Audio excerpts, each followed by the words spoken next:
Pedro Henriques, CEO do Santa Cruz, é o convidado do bate-bola dessa semana aqui no Estadão. Santa Cruz, da Série D para a Série C, conseguiu acesso, né, após alguns anos ali numa situação bem complicada, um dos clubes mais tradicionais do Brasil. E a gente vai conversar hoje com o Pedro, enfim, sobre, claro, o acesso, toda essa reestruturação do Santa Cruz e a possibilidade não, já a realidade da transformação do Santa Cruz numa SAF, né? E a gente vai falar um pouquinho sobre isso, porque a lei da SAF foi criada lá em 2021 justamente com um dos motivos, um dos objetivos, que foi realmente de tirar clubes tradicionais em situações complicadas, como o Santa Cruz. Agradecer o Pedro por ter aceitado o convite. Pedro, quero começar te perguntando como que, enfim, você avalia esse 2025, né, do Santa Cruz, que a gente vai lembrar que em 2024 a temporada do Santa Cruz acabou em março, né, porque não tinha um calendário nacional, e em 2025 consegue esse acesso nessa reestruturação que vai aí nos próximos meses provavelmente transformar o clube numa SAF. Obrigado, Pedro. Olá, mais uma vez, uma satisfação estar aqui falando contigo. Olha, o Santa Cruz é um clube tradicionalíssimo do futebol brasileiro, um gigante da região aqui Nordeste. Eu cheguei aqui há apenas 4 meses, cheguei em maio, né, em um processo de reconstrução do clube que se iniciou, me parece, desde o início da gestão do presidente Bruno Rodrigues. Ele assumiu o clube realmente sem divisão, né, e desde então ele vem trabalhando para recuperar a credibilidade do clube, né. Ele conseguiu o acesso à Série D inicialmente, né, via estadual no ano passado, e já no ano passado iniciou as tratativas para buscar investidores para construir uma SAF. Me parece que esse era o plano dele, junto com toda a sua diretoria, né, de buscar profissionalizar a instituição e aliado a uma injeção financeira, né? E aí, de fato, me parece que eles começaram a conversar com o grupo, que é Cobra Coral Participações. Eu não falo, quero deixar isso bem claro, eu não falo em nome dos investidores. Hoje meu contrato é com o clube, apesar de ter sido originalmente procurado pelos investidores para fazer esse trabalho, né? E eles vêm nessa negociação, que eu acredito que vai terminar exitosa, né? Inclusive, na última semana, houve uma coletiva com o presidente, um dos investidores, o Irã Barbosa, anunciando a assinatura do último aditivo e o início dos trâmites burocráticos no clube. E quando eu cheguei no Santa Cruz, eu já conhecia naturalmente o clube, de jogar contra, né? Especialmente quando eu estava trabalhando no Esporte Clube Bahia, e eu fiquei surpreso, né, com as dificuldades que a gente encontrou no clube, mas muita gente disposta a trabalhar, com intenção e ambição de se modernizar, né? E muita vontade, né? Muita vontade mesmo. Então a gente está aqui desenvolvendo esse trabalho, já tem um diagnóstico fechado da instituição, já um relatório consolidado que já foi passado para o presidente. Vou ter, inclusive, uma reunião com os investidores para falar desse diagnóstico, para projetar o futuro, né? Porque é uma máquina o Santa Cruz, tem milhões de torcedores, 5 milhões de torcedores, é o que se reporta aqui, e enche estádio, então está muito subvalorizado para o que tem, né? Então, com profissionalização, com estruturação, com pessoas certas no lugar certo, certamente a gente consegue expandir o orçamento, por exemplo, aumentar o sócio-torcedor, né? Aumentar a qualidade da prestação de serviço também para os torcedores, e, consequentemente, isso gera dinheiro, gera um melhor time, gera melhores resultados, e fazer o ciclo virtuoso, né, que a gente espera ver no futebol. Então, Eu acho que você... Pode falar. Pode falar, não, fica à vontade. Não, eu acho que o Santa Cruz é um bom exemplo assim de um clube grande, né? Como você falou, tem milhões de torcedores, né? É um dos clubes mais tradicionais, não só do Nordeste, mas eu incluo do Brasil, pelo número de torcedores, e que acabou por N motivos, a gente não vai elencar aqui os motivos, acabou ficando numa situação financeira complicada, o estádio bem defasado, tudo mais, e que acaba, essa possibilidade até de ter investidores de fora, né, acaba transformando essa possibilidade do clube retomar, né? Eu acho que é um dos exemplos bons que a gente pode tirar de se transformar em SAF hoje em dia, né, Pedro? Com certeza. Veja, eu apesar de ter sido contratado por investidores de uma SAF, e ter minha origem de trabalho profissional no futebol num clube que se transformou em SAF, que é o Esporte Clube Bahia, eu não sou da turma que diz que a SAF é uma fórmula mágica. Uma ferramenta, é um instrumento capaz de acelerar demais o processo de profissionalização e crescimento de um clube, embora isso seja possível de fazer também no clube, no modelo associativo. A gente tem bons exemplos disso no Brasil, claro que em menor quantidade, né? Mas, de fato, a busca... O Santa Cruz é um clube que não conquistava nada há 9 anos, né? Em 2016, o clube disputou a Série A e conquistou uma Copa do Nordeste. Então, desde então, foi, infelizmente, só ladeira abaixo mesmo, né? Só descenso, sem conquistas, né? E aí, agora, se busca essa reestruturação, se busca profissionalizar o clube, né? É um processo, não é simples, né? Felizmente, ele já tem se iniciado com essas conquistas, antes mesmo de vir a SAF, né? Mas nesse processo, né? E com essa ajuda, querendo ou não, já voltou à Série D, conseguiu acesso, agora vai à Série C. Vamos ainda brigar para tentar conquistar esse título. É uma disputa difícil, a gente tem ainda 3 adversários valorosos, né? Mas vamos aqui para o segundo jogo da semifinal, tentar conquistar essa vaga na final, porque é o que eu converso muito internamente no clube, para você construir, ou melhor, reconstruir uma cultura vitoriosa, você só faz isso vencendo, né? E por mais que o acesso seja realmente um grande feito e o grande objetivo inicial de todo mundo que entra nessas competições de divisões inferiores, o título é o que, na minha concepção, chancela o crescimento do clube, então a gente tem que brigar por isso, mas especialmente a SAF ajuda, sim, com injeção financeira, com a busca de profissionais de mercado, né? A gente sabe que o modelo associativo tem muita questão de gestão abnegada, e aqui não é um juízo de valor sobre o gestor abnegado, é uma questão de como isso se pratica e como isso impacta no dia a dia do clube, né? De acordo com a disponibilidade dessas pessoas, porque se são abnegados, eles precisam ter suas outras atividades para ter seus rendimentos, né? Então, eu vejo a SAF como uma possibilidade de acelerar esse crescimento da profissionalização e, especialmente, acelerar por conta da capacidade de investimento que muitas vezes é trazida. Você falou que já passou um diagnóstico, né, para o presidente, acho que para os investidores. Esse diagnóstico é projetando, né? Imagino que seja um diagnóstico assim, projetando o que pode ser feito a partir de agora, né? Não, Mais com ou menos isso. certeza. O trabalho inicial, o escopo original do trabalho era uma consultoria, apesar de eu não ter tanto em mim esse perfil consultivo, porque eu gosto mais de fazer as coisas, tanto que acabou que o presidente me colocou como CEO, de fato, e de direito no clube, mas assim, o objetivo primeiro era entender o funcionamento, porque logo que cheguei não havia sequer um organograma para a gente entender como funcionava. Aí, primeiro, entender a realidade do clube, entender a organização, a estrutura. O Santa Cruz tem algumas peculiaridades diferentes de muitos clubes do futebol brasileiro, né? Por exemplo, os clubes todos têm diretoria executiva, conselho deliberativo, conselho fiscal. O Santa Cruz tem um outro órgão de poder que chama-se a comissão patrimonial, que é uma espécie de desdobramento da diretoria executiva, com foco apenas na manutenção do patrimônio do clube, por exemplo. Então, são peculiaridades, né? Então, entender como funciona o clube, entender a realidade. Aí, por exemplo, eu sugiro um organograma funcional diante da realidade do clube, diante da capacidade orçamentária que a gente espera que exista no ano que vem, já haviam as projeções, mas agora já consolidada uma projeção com a Série C, porque isso tem um impacto significativo, né? Por exemplo, a gente tem uma quantidade de jogos muito maior e a receita de jogos é uma receita muito impactante para o Santa Cruz, que é um clube que leva muito torcedor ao estádio. E na Série C também tem um direito de transmissão um pouco mais interessante do que na Série D. Enfim, as coisas vão se consolidando, a gente faz essas sugestões, tem um desenho de organograma, tem os diagnósticos dentro do clube, de cada departamento, o que é que funciona, o que é que a gente acha que pode melhorar, enfim, é algo que com certeza vai ser construído a muitas mãos, né? Os investidores vão ter a oportunidade de fazer essa análise, o presidente, enquanto esse processo de transição para a SAF não se consolida, porque existem todos os trâmites burocráticos, ele também pode tentar implementar as adequações que ele achar pertinentes nesse intervalo. Então, o importante é a manutenção do crescimento, né? A manutenção da estabilização, da profissionalização e da busca por melhoria. Você falou um pouco sobre até patrimônio, o estádio do Arruda lá em Recife, o estádio de Santa Cruz, é um estádio tradicional também, que acabou sofrendo, né, com essa queda de produtividade do clube, de anos aí sem conquistas e tudo mais.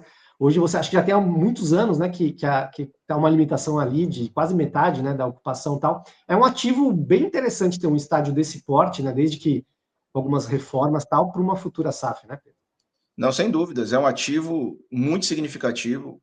O fato do clube ter o seu próprio estádio, com certeza, é um diferencial, até para análise. Eu não participo dessas discussões, tá? Mas eu não tenho dúvida, a gente entende desse negócio. Então, com certeza, o clube ter seu próprio estádio, com as dimensões que ele tem, é um diferencial, né? Até para recuperação de investimento. Claro que, realmente, são necessárias intervenções significativas e certamente isso vem sendo negociado de uma forma muito cautelosa e prudente, tanto pelos investidores quanto pela diretoria do clube, né? Mas é um potencial muito grande. Logo que cheguei no clube, eu cheguei, salvo engano, no dia 8 de maio. Um ou dois dias depois, nós tivemos um jogo, coincidentemente, contra o América de Natal, que foi o time que nós enfrentamos no acesso. E o Arruda estava completamente lotado dentro das limitações que tinha. Eram 30 mil pessoas, 30 e fração. E se tivesse mais disponibilidade, certamente estaria lotado, né? Tanto que hoje o Santa Cruz joga na Arena de Pernambuco, que tem uma capacidade de pouco mais de 40 mil pessoas, e todo jogo é casa cheia, né? Iniciou a venda ontem para os jogos da semifinal, já tinha quase 30 mil ingressos vendidos hoje pela manhã, né? Então, assim, é um clube tradicionalíssimo, é um clube que tem patrimônio, né? O clube tem o Arruda, que é um estádio à moda antiga, como eu gosto de dizer, com a reforma. Ele pode e deve ser modernizado, mas eu acredito que os próprios investidores têm essa noção de não perder os ares o aspecto cultural do Arruda, né? Claro, modernizar, ter toda a segurança e conforto, mas sabendo que ele é um estádio tradicional, diferente, que ele tem que ser adequado, não arenizado, digamos assim, né? Mas adequado à realidade que a gente vive hoje. Então, é um clube que tem história, tradição, torcida e patrimônio. Certamente é um prato cheio para qualquer investidor. E você falou também, sair da D para C tem um aumento de receita significativo, né? Às vezes a gente não tem muita noção, né? Porque o pessoal fica muito focado em Série A, Série B, mas sair da D para C, de transmissão, são várias situações. Você tem um calendário mais certo, né? Porque você vai ter aquele número mínimo de jogos bem definidos ali. A CBF está até fazendo algumas mudanças no calendário, talvez a Série D até aumente, enfim, mas a Série C, claro que tem esse aumento de receitas. E assim, a gente também vê Desculpe interromper, existe ainda uma possibilidade que se fala, ainda não se concretiza, a gente não sabe se já para o próximo ano, da Série B, da Série C se tornar no mesmo modelo da Série B, pontos corridos, que seria ainda mais interessante em termos de calendário e exposição, né?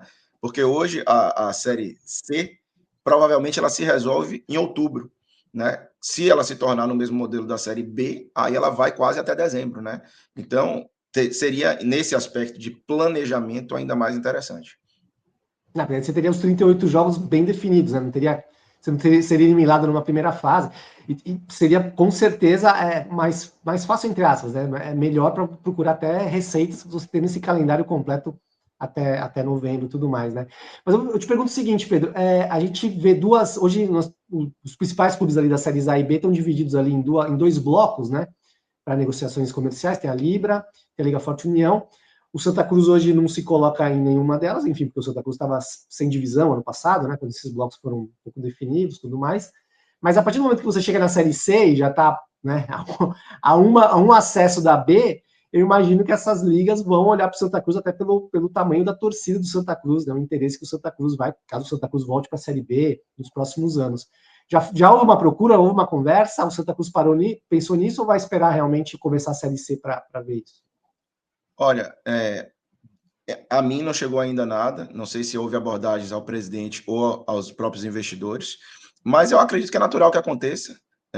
Não, essas conversas não se iniciam apenas quando os clubes já estão nas divisões, né? Claro que a realidade que o Santa Cruz tinha no ano passado até impedia qualquer especulação nesse sentido, mas eu acho que é algo a se pensar sim, né? Eu já tive essa experiência de tratar de direitos de transmissão, eu fico contente quando eu vejo a esses grupos se reunindo para falar para além de direito de transmissão, porque, óbvio, é muito importante, talvez seja a rubrica mais relevante dentro da indústria do futebol brasileiro, mas quando se fala de liga, é muito mais do que direito de transmissão, é calendário, é profissionalização, arbitragem, né, fair play financeiro, tudo que a gente gostaria de ver quando se trata de transformar, de fato, no Brasil, o futebol num produto da indústria do entretenimento, né? Então, certamente, os investidores e a diretoria que nós temos aqui hoje, eles estão atentos a isso, a gente já bem en passant, já mencionou o futuro do clube, né? E certamente vamos conversar com uma ou as duas, para quando houver de fato a possibilidade, Santa Cruz tenha a melhor opção na mesa para poder não apenas ter uma maior receita, mas poder contribuir nessa reformulação e melhoria do futebol brasileiro. Com a tua experiência já há anos aí como, né, você foi vice-presidente do Bahia, diretor executivo do Bahia, você acha que sai uma liga unificada, Pedro? Os clubes vão chegar num acordo aí no futuro ou é difícil?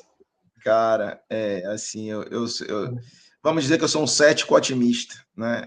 Assim, eu acho que a gente evoluiu muito, porque a gente tinha, a última vez que eu pude participar mais diretamente de uma conversa similar a isso, era antes de ter essas ligas, né? Foi quando houve aquela ruptura, digamos assim, com a entrada do Grupo Turner, né? Na época capitaneada pelo Esporte Interativo, que acabou-se com o monopólio que existia então no direito de transmissão, mas desde sempre há questões e pendências decorrentes de alguns clubes se colocarem seus interesses à frente do bem comum. Isso é normal, né? A gente sabe como funciona o futebol, a indústria, e querendo ou não, é um mercado de competição, mas se a gente não entender que com todos juntos a gente consegue um bolo muito maior para o futebol como um todo, e que serão necessárias concessões, eventualmente, a gente vai seguir nessa ciranda eterna de falta de profissionalização, né? Então, eu acredito que vem havendo essa conscientização e que a gente hoje está mais perto do que longe, embora nunca seja um processo fácil. É bem complicado, né? Muitas cabeças pensando ali, às vezes pensa para um lado, pensa para o outro, acaba complicando. Tua experiência no Bahia, Pedro, foi antes da SAF, né? Você foi vice-presidente ali entre 2015 e 2017 e até 2020, 18, 19 e 20 foi diretor executivo ali. Isso. Foi antes da SAF, a SAF nem existia, na verdade, a lei da SAF foi a de 2021, né? E o Bahia fechou com o Grupo City em 2023. Mas como que você viu esse, enfim, você Nessa viveu época, muito tempo no salvo Bahia? engano, eu estava no conselho do clube, e assim, foi um processo muito longo, especificamente no Bahia, e não poderia ser diferente, né? E é isso que eu digo também aqui no Santa Cruz, as pessoas dizem, nossa, como demora o processo de SAF, mas eu diria que as pessoas deveriam ficar contentes de demorar, porque está demorando para que seja feito de forma correta, né? É melhor você demorar e fazer bem feito do que fazer assodadamente e ter uma série de problemas depois, né? O Bahia, ele deu, eu brinco, um tiro muito certo, porque na minha concepção, para que você tenha uma boa SAF, há vários elementos, mas 3 que eu considero fundamentais. Primeiro, a expertise no negócio, né? Isso para mim é diferencial, porque não é simplesmente ter o dinheiro, né? É você ter o dinheiro, ter o conhecimento e saber como aplicar. O segundo é efetivamente ter o dinheiro, né? Porque sem o dinheiro, sem os investimentos, você não tem uma garantia de impacto e melhoria, né? E o terceiro é o respeito à bagagem, né? À história do clube e ao passado. Honrar as dívidas, honrar o que ficou para trás e também honrar os ídolos, a cultura, a história, a torcida, né? Então, esses são 3 elementos fundamentais para qualquer SAF de sucesso. E o Bahia, nesse sentido, vem fazendo isso de uma forma muito, eu diria até exemplar, né? Acho que quitou todas as dívidas do clube, né? Vem fazendo investimentos de forma muito correta e vem tratando profissionalmente, né? Tem profissionais de mercado em cada uma das áreas mais importantes do clube. E eu espero que o Santa Cruz possa replicar algo nesse sentido. E foi um processo que a gente viu que o Bahia subiu de patamar, né, Pedro? Assim, o Bahia, hoje, no Nordeste, eu acho que nenhum clube chega perto, né? Enfim, o Fortaleza teve bons momentos, mas já teve uma queda esse ano, e o Bahia tendência a se manter, e a tendência do Bahia realmente é brigar, eu tô falando por conquistas mesmo, né? Contra os clubes mais fortes do Sul e Sudeste, né? E isso foi justamente por ter feito um processo de SAF correto, talvez. Então, com certeza. O Bahia, ele tem ele é um clube tradicionalíssimo, tem uma torcida fanática e presente, né? Só que, assim, o futebol, eu costumo dizer, é uma competição financeira, né? Por melhor que seja a sua gestão, se você tem uma diferença muito significativa, você não consegue competir adequadamente, né? Então, quanto mais eficiente, quanto mais capacidade de investimento você tiver, melhores suas possibilidades nas competições. eu também não entro, por outro lado, nessa coisa de espanholização e tudo mais, porque eu acredito muito em eficiência de gestão. Né? O Bahia, eu acredito que vai sim brigar por títulos no futuro próximo, né? Ainda está nesse processo de consolidação, né? De busca de protagonismo. Isso não é uma coisa que vai acontecer do dia para a noite. Né? Eu vejo isso como um exemplo de um clube que cresceu demais, embora hoje esteja passando por dificuldades, mas que fez isso de uma forma muito consistente ao longo dos últimos 20 anos, que é o Atlético Paranaense. Né? O Atlético Paranaense, se você for olhar na década de 90, não era nem o maior do estado, e até o ano passado, antes de estar na Série B, ele era indiscutivelmente um dos grandes clubes do Brasil, está em termos de ranking, ganhando Copa Sul-Americana, disputando constantemente Libertadores, ganhando Copa do Brasil, brigando por títulos. Né? Então, assim, um trabalho sério e bem feito, ele tende a dar resultados de médio e longo prazo no futebol. Com investimentos, então, ainda mais com o advento da SAF, fica ainda mais fácil. Né? E essa vivência que eu pude ter, ainda que não diretamente da gestão, no caso do Bahia, foi muito enriquecedora. E depois, eu era conselheiro do Bahia até antes de vir para Santa Cruz. Eu renunciei a minha cadeira no conselho quando aceitei o convite para vir para esse desafio aqui. Então, foi muito interessante acompanhar a construção, os conceitos, né? E também como funciona o clube no modelo associativo após essa transformação em SAF, que é uma coisa que pouco se fala, mas que também é importante. Quero agradecer ao Pedro por ter aceitado o convite, ter conversado com a gente. Eu acho que o Santa Cruz vai ser um bom exemplo aí de como essa profissionalização do futebol dá certo e é o futuro aí para todos os clubes de futebol do Brasil. Obrigado, Pedro. Nada, eu que agradeço. Uma satisfação estar aqui falando com vocês de um tema tão importante, que é a profissionalização do futebol brasileiro, e mandar um grande abraço à torcida do Santa Cruz e também à nação tricolor da Bahia. É isso aí, pessoal. Bate bola essa semana. Até semana que vem.